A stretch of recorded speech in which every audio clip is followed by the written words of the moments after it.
Hey, what is up everyone? Welcome back to another review, and today I'm taking a look at Bandai's take on an Ultramarines Primaris captain in Gravis Armor from Warhammer 40,000. Now, I love Bandai figures, and I love Warhammer 40,000, so these to me have always seemed like a match made in heaven. Now, I have reviewed the Primaris Intercessor that came out either last year or the year before, and I do have a bunch of other Ultramarine figures in my collection, including the McFarlane version of the Sergeant and some of the tiny, well, middle-sized Joy Toy Infiltrators.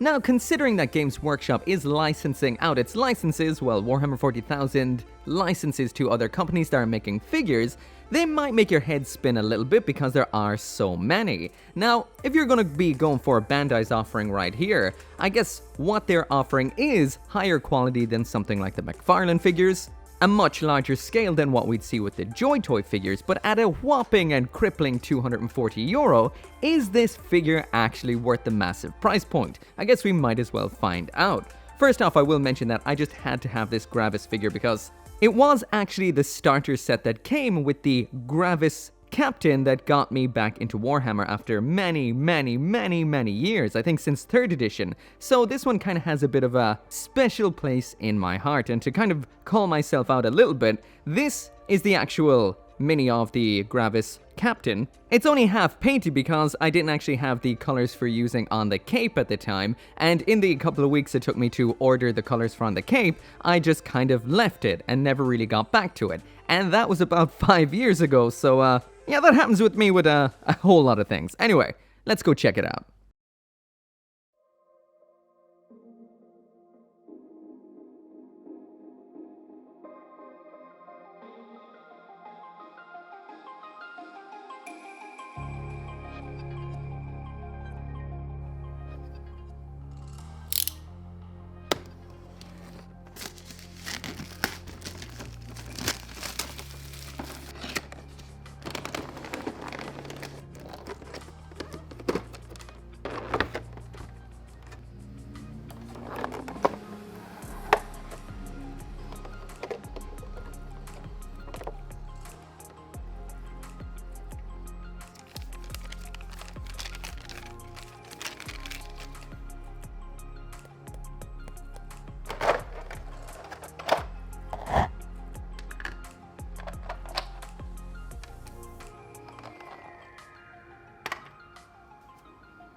So jumping right on into the full 360 spin for the aesthetics, and first off, from a distance, this is very nice. It's a fairly hefty figure. I'm gonna guess, because I don't actually have a ruler on me right now, this is in and around the 8-inch mark. According to the box, we do have a bunch of die-cast parts and a lot of the gold hardware on this. So all of the insignias up on the chest, the shoulder, the back of the arm on that power fist thingamabobber right there, all of that is made out of die-cast metal. Now, it does look nice enough from a distance, but I have to say, once again, for a €240 figure, this does not hold up to close scrutiny whatsoever. Up on the halo there on the head, we've got a bit of flash just hanging out. My wife just slapped me on the shoulder there and gave me this, so it is, yeah, about 8 inches give or take, maybe 9 if you include the halo up on the head. So yeah, we do have a bit of flash right up there on the halo, and this isn't even attached, it just falls off like so. The quality of this, honestly, is pretty arse. The head, I don't know if you've noticed, just kind of bobbles around in there. It's not really held on anyway. That kind of greasy crap all over the cape, I didn't do that. I don't have big greasy fingers at the moment. Yeah, that was on it when it came out of the box. There's a lot of mold lines everywhere. The paintwork, you know, I don't mean to be cruel, kind of has that bit of Halloween decoration kind of vibe to it with the harsh shadows. I know I'm kind of railing on it a little bit right now, but yeah, look at those bones. I didn't know about that, man. It's hard to get past the fact that this looks cross-eyed. Like, I took a look at the actual Captain and Gravis Armor model from Games Workshop, and it's not cross-eyed. Just the general paintwork on the detailing, like this skull right here, it's just not good. We've got gaps in the ammo belt leading up to the gauntlet that you can rearrange the little segments, but still, it doesn't look that great. And I'll mention this does push the arm forward all the time too.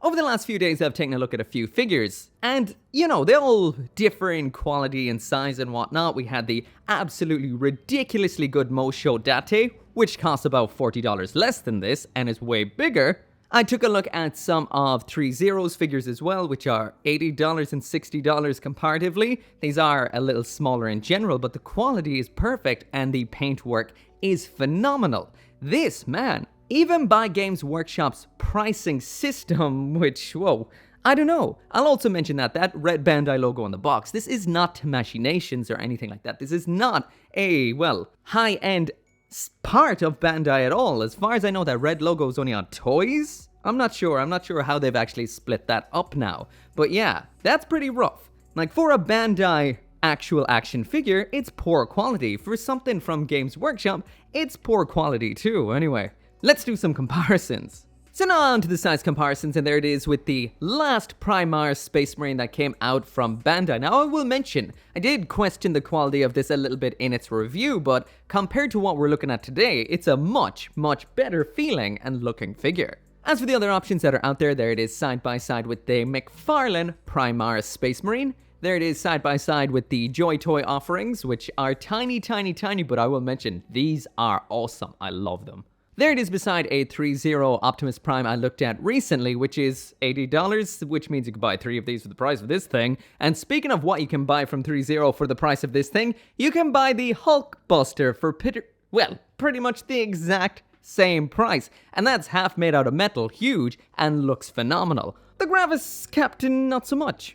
And speaking of what you can buy for less than the price of this is it beside the Mosho Date Masamune, which in and around, I guess, is $200 or so, depending on where you buy it from. If you're getting it from China, it'll be even cheaper than that. This is the greatest action figure I have ever laid my eyes and hands on. And the fact that this costs less than the Gravis Space Marine is ridiculous. Come on. And for those of you who usually come for the Gunpla on here, there it is side by side with a high-grade Gunpla, a master-grade Gunpla, and the perfect-grade Oryx 78-2 Unleashed, which once again you can buy for the same price or less than the Gravis Captain right here. Once again, the Gravis Captain is not a bad figure per se, it just is not worth $240, maybe $120 max. So if you are absolutely out and out loaded, don't care about money, want a nice piece of shelf candy that looks pretty cool at a decent size, that is a nice looking Gravis, well, you know, from a distance it is cross-eyed, well, you can get this, I guess.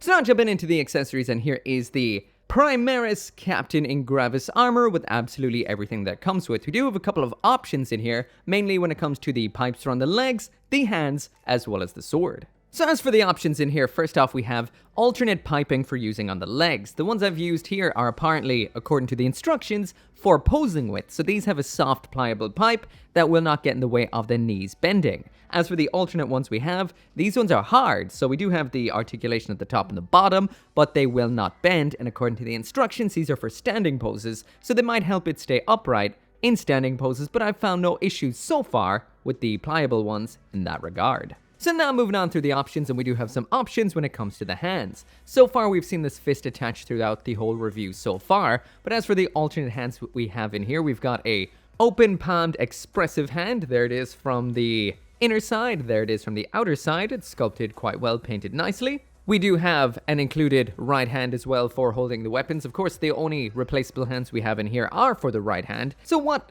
actually gets held inside of this hand is the weapons. And the weapons we have are 2 variants of the power sword. Now, this to me is a little bit overkill. There doesn't necessarily seem to be much of a reason for this per se, besides just to be cool, I guess. So one of these is made out of plastic, the other one is made out of die-cast metal. So just so you can hear the difference, plastic and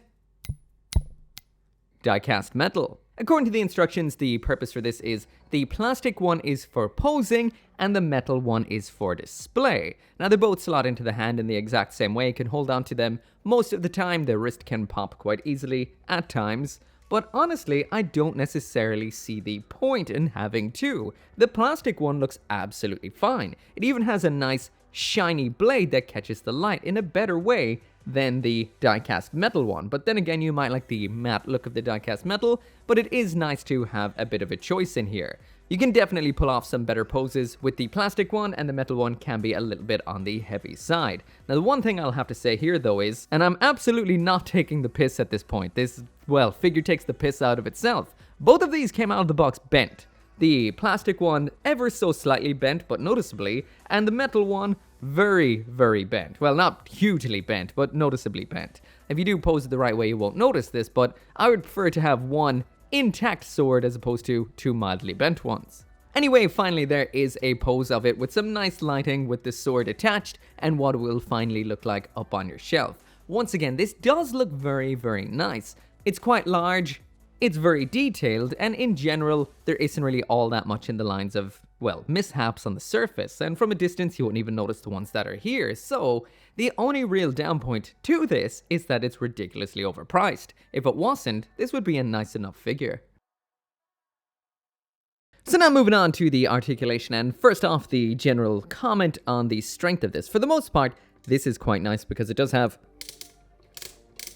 clicky ratchet style joints. The only real issue I have with the kind of stability is this one shoulder right here, and the reason is this here works like a big old spring pushing this forward constantly, so this just does not want to stay in, except the minute I tried to mention it. But when you are kind of posing this tends to push out like so you get it into the pose that you want, and then it can just kind of push out. You lose that pose a little bit depending on the angle, and a lot of the times it will slide out. Once again, it's not doing it right now, but we'll see how it goes later on. So the articulation on the head right here can be a little hard to access because of the big old hood style armor back here, but we do have a joint which allows the head to move down on that little platform in there. This is quite inclined to pop off the ball joint it's on in there, which also kind of adds to the irritability of it a bit. But yeah, you can turn that side to side in there. It's on a ball joint, but once again, can be a little bit hard to get exactly what you want out of it. At the shoulders now, we do have a whole lot going on. The armor here can move up like so and actually swing completely out of the way, which is quite handy. In there then we have a joint which allows this to move forward and back just like so. Another joint which allows the arm to raise all the way up. So Bandai have definitely given it some nice articulation, quite similar to the one we would have seen before. Next up then, we've got a full rotation at the upper arm right here.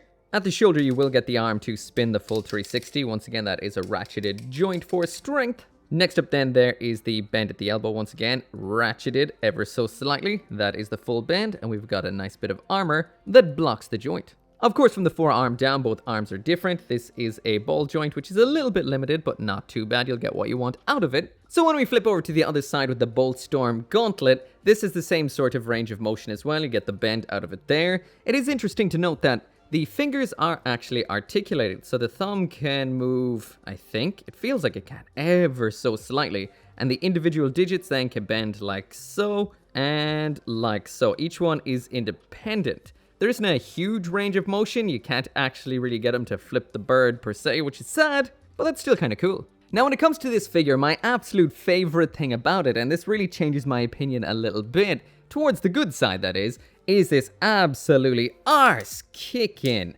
ab crunch right here. This makes it so dynamic. You can get some really cool poses out of this because that can move so much at that point. You can have them there like the miniature with the giant GH belly, or you can actually have them up like so, which kind of gives them a more dynamic, almost powerful kind of look, which is pretty cool.